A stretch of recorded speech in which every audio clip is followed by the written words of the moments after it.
Hello, Amelia. This is Bilbo, and I'm here to read you a book. It's called The Three Little Kittens, and I'm going to read it to you here on Marco Polo and put it on YouTube too. So, here we go. The Three Little Kittens, it's by Margaret Brown, and this is a Disney version of it. Three little kittens were once born into the world. One was black, one was white, one was calico.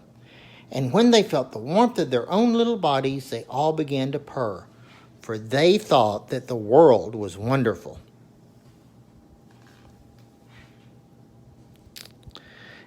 And they even thought that the mean old farmer who owned them was wonderful. And just as soon as they could crawl, they crawled all over his house. And there they are crawling all over his house. But the farmer did not like the kittens. "One cat on a farm is enough," the mean old farmer said to his son. "We do not have room for 3 more kittens." "I know what to do," the farmer's son said. He put the 3 kittens in an old gunny sack. "These 3 little kittens will find a home if I take them into town." The farmer's son put the gunny sack in the back of his truck and drove off. "It is cold," he said. "The kittens will be warm in the sack." The kittens thought the old gunny sack was wonderful too. They rolled about in the cozy darkness of the sack and wrestled and hugged each other. Then they curled up in a warm pile of fur and went to sleep. The farmer's son hit a bump in the road. The old gunny sack flew up into the air. It came down in a soft bank of snow. The kittens blinked open their eyes and yawned. One by one, they crawled out of the old gunny sack. They did not see the farmer's son driving away. They did not know that they were all alone.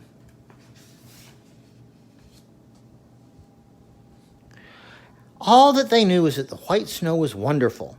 They went creeping across it. Their bright little kitten eyes were shining like the stars in the night. The snow began to fall softly in the empty garden. The little black kitten batted it with his paw, and the other 2 kittens went pouncing after the soft snowflakes as they drifted towards the ground. It was the little black kitten who found the cellar window open. With long leaps through the snow, the other 2 kittens followed him in through the open window. First, they came into exciting black darkness. The little black kitten blinked his bright yellow eyes in the darkness.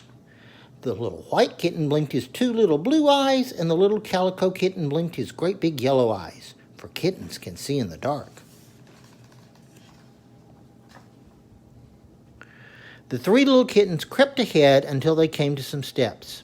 The steps were steep and hard to climb, but one by one, each little kitten pulled himself up, step by step. At the top of the steps was a long crack of light. Beyond was a kitchen full of good cooking smells. The 3 little kitten heads came peeking through the door, and there was the most wonderful thing of all, milk. There was a full saucer of it, warm from the warmth of the room. The little kittens drank it so fast they spattered it all over their faces. They were sitting under the stove, licking each other clean and dry, when they heard the big feet coming. They were great big feet, the biggest feet the kittens had ever seen. The feet came nearer. 2 hands put a pie on the kitchen table. Then the feet went away.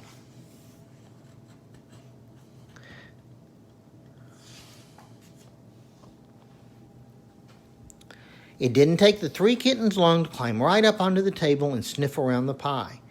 Then the little black kitten pounced right into the middle of the pie and squirted the red juice of it into the white kitten's eye. The little calico kitten just stood on the other side of the pie and waited, with his eyes shining. And when the little black kitten crawled out of the pie and onto the table, they grabbed him. They grabbed the black kitten and gave him a good cat scrubbing with their tongues. Then the little black kitten went pouncing too near the edge of the tablecloth and fell. Down, down he went, pulling the whole tablecloth with him. Plates and pans came crashing down. The little white kitten slid down the tablecloth like a shoot-the-chute, and the pie landed right on top of him. The kittens liked the noise of the crash. It was such a big, exciting noise. Then they licked themselves clean once more and went off to explore the rest of the house. In the dining room, they saw a feather blowing about in the air. The black kitten began to dance with it. He jumped into the air and smacked the feather with his paw. The calico kitten danced too, but it was the white kitten who discovered the hot air coming up through the grate in the floor. He put his paw in it, but the air blew right past him. He couldn't see what it was, but he knew that it was warm and soft and wonderful. He waved his paw in it back and forth, back and forth. And here's a grand piano.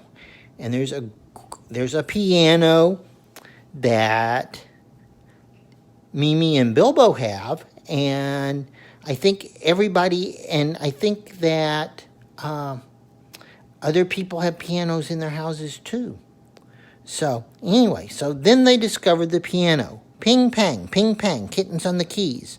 The black kitten danced on the high notes, and the white kitten danced on the low notes. At that, in came the two big feet, and the two big feet chased the three little kittens all over the house. Finally, the kittens ran upstairs and hid in the little girl's room. They hid in her closet, and each little kitten climbed into a shoe and went to sleep.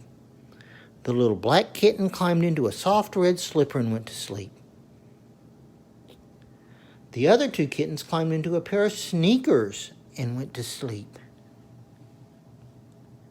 And there they are asleep.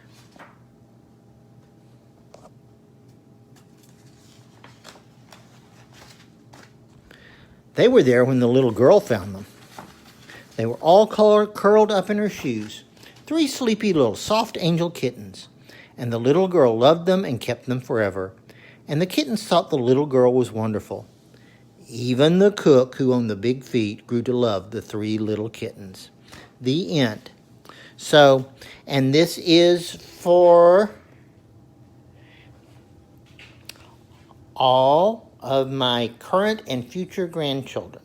So, anyway, I love you, and I will talk to you later. Bye.